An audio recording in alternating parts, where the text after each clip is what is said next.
भगवान अनंत है, हरि अनंत, हरि कथा अनंता। भगवान के अनगिनत अवतार हुए हैं, जिनमें 24 अवतार प्रसिद्ध हैं। आइए हम लोग संक्षेप में इन 24 अवतारों के बारे में जानते हैं।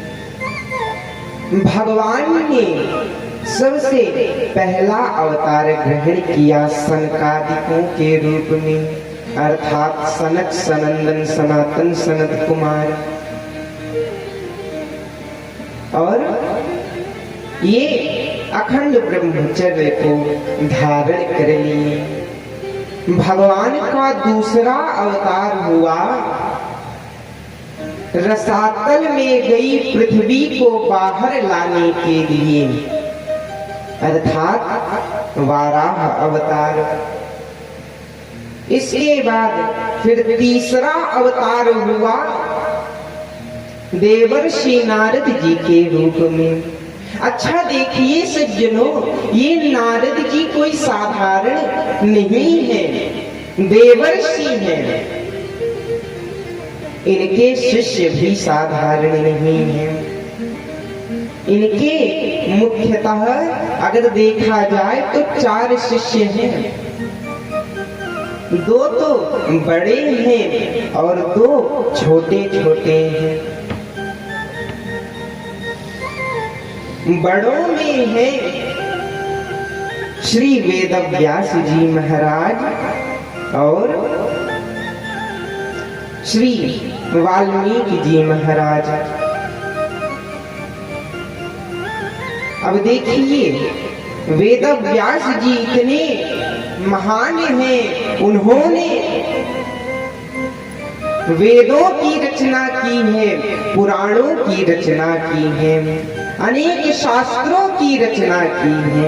ऐसे दिव्य श्री व्यास जी महाराज हैं। और दूसरे हैं श्री वाल्मीकि जी, उन्होंने भी दिव्य श्री वाल्मीकि रामायण की रचना की है। और छोटों में 2 हैं, एक तो है ध्रुव जी और दूसरे हैं प्रहलाद जी। ध्रुव जी ने जो तपस्या की कि भगवान 5 महीने की तपस्या से ही प्रसन्न हो गए, और जब प्रकट हुए तो अपने पांचजन्य शंख का स्पर्श ध्रुव जी के गालों पर किया और उन्होंने जो बढ़िया स्तुति गाई कि योऽन्तः प्रविश्य मम वाचमिमां प्रसोक्तां संजीवयत्यखिलशक्तिधरः स्वधाम्ना अन्यांश्च हस्तचरणश्रवणत्वगादीन् प्राणान्नमो भगवते पुरुषाय तुभ्यम्। ऐसे ही बड़ी ही दिव्य स्तुति उन्होंने गाई है। और प्रहलाद जी की तो ऐसी दिव्य तपस्या थी कि भगवान को खंभे से निकलना पड़ा और भगवान ने नरसिंह अवतार धारण कर लिया। प्रहलाद जी ने भी बढ़िया स्तुति गाई है कि क्वाहं रजः प्रभवैः तमोधिकेऽस्मिन् जातः शूरे तरुकुले क्व तवानुकम्पा न ब्राह्मणो न तु भवस्य न वै रमाया यन्मेऽर्पितः शिरसि पद्मकरः प्रसादः। ऐसे ही अनेक श्लोकों में उन्होंने भी स्तुति गाई। तो ऐसे दिव्य शिष्य जब नारद जी के हैं तो सोचिए नारद जी कितने दिव्य हों। नारद जी के बाद भगवान ने अपना अगला अवतार श्री नर नारायण जी के रूप में किया।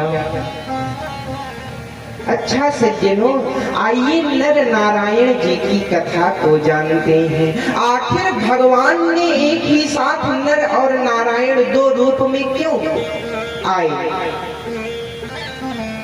या तो भगवान चाहते तो नर बनकर आ जाते या नारायण बनकर आते। नर और नारायण बनकर क्यों आए? इसके पीछे एक कथा है। एक राक्षस था जिसका नाम था दंबोधव। सूर्य देव का भक्त था। सूर्य देव की दिव्य तपस्या की और सूर्य भगवान प्रकट हो गए। कहा वरम ब्रूहि, वरम मांगो। यह सुन करके दंबोधव ने हाथ जोड़कर कहा कि हे भगवान, अगर आप हमको कुछ देना ही चाहते हैं तो हमको आप 1000 कवच दीजिए, और यदि किसी को एक कवच तोड़ना हो तो वो मुझसे 1000 साल लड़े। 1000 साल बाद मेरा एक कवच टूटे और जैसे ही कवच टूटे वैसे ही मुझसे लड़ने वाले की मृत्यु हो जाए। ऐसा वरदान मांग लिया। सूर्य देव ने कह दिया एवमस्तु। अब वो सबको परेशान करने लगा। सब इस वरदान के बारे में जानते थे, इसलिए कोई उलझना नहीं चाहता। सब जब परेशान हो गए भगवान की शरण में आए। भगवान से कहा प्रभु आप कुछ कीजिए। भगवान ने कहा चिंता ना करो, मैं तुम सबके हित के लिए अवतार ग्रहण करने वाला हूँ। ऐसा कहकर उन्होंने नर नारायण जी के रूप में अवतार ग्रहण कर लिया। और नारायण ने नर से कहा भैया नर सुनो, मैं जा रहा हूँ उस दंबोधव से लड़ने के लिए। तुम तपस्या करो। 1000 साल बीतने पर जब मेरी मृत्यु होगी तब तुम तपो बल से मुझको जीवित कर देना। उसके बाद फिर तुम लड़ना, मैं तपस्या करूंगा। और जब 1000 साल बीतेगा एक कवच फिर टूटेगा। जैसे ही तुम्हारी मृत्यु होगी तो मैं तपोबल से तुमको जीवित कर दूंगा। यही क्रम बनाए रहना। कहा ठीक है भैया। अब ऐसे ही क्रम बनता गया। देखते देखते 100, 200, 300, 400, 500, 600, 700, 800, 900, 950, 990 और 999 कवच टूट गए। अब वो एकदम आश्चर्य में हो गया और विचार करने लगा, अरे मैंने तो ऐसा सोचा ही नहीं था। अब वो भगा। भगवान ने कहा भागो भागो, कहां तक भागोगे? एक ना एक दिन तो पकड़ में आओगे ही। तो वही दंबोधव अगले जन्म में दानवीर कर्ण बना। और जो कर्ण के पास दिव्य कवच था, ये वही 1000 में से जो एक बचा था वही कवच था। और भगवान नारायण श्री कृष्ण बनकर आए, नर अर्जुन बन गए। और उस कवच को अब कैसे ले, ये भी बात थी। 1000 साल लड़ना पड़ता।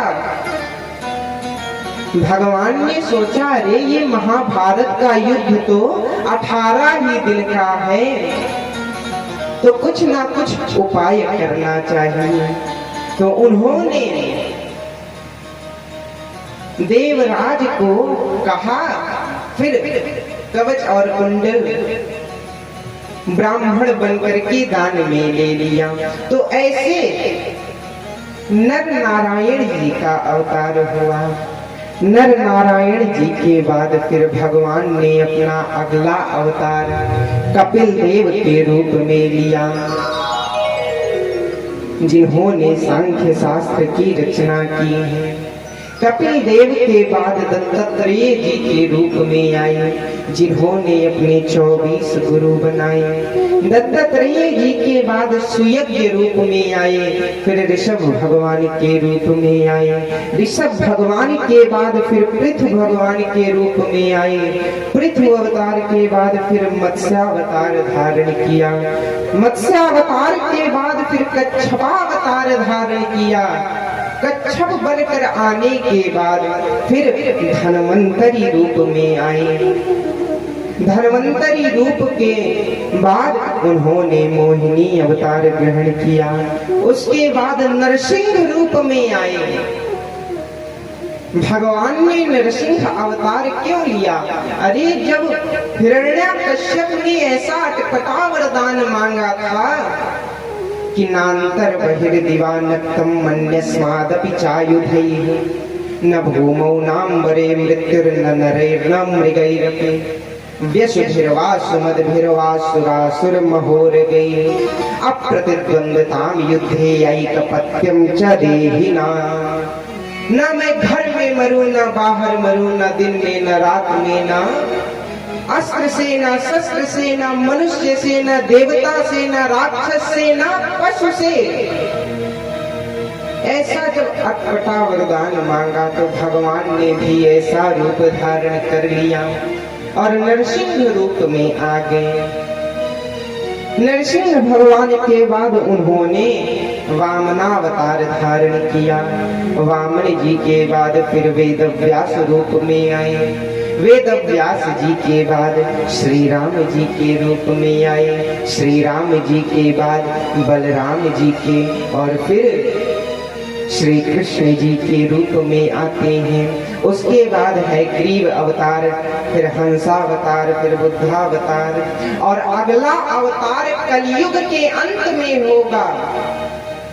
भागवत जी में लिखा है कि संभले ग्राम मुख्यस्य ब्राह्मणस्य महात्मनः भवने विष्णु यशसः कल्किः प्रादुर्भविष्यति। इसी उत्तर प्रदेश में मुरादाबाद जिले में एक गांव में, संभल नाम के गांव में विष्णु यश नामक ब्राह्मण के यहाँ भगवान का कल की अवतार होगा। बोलिए 24 अवतार भगवान की।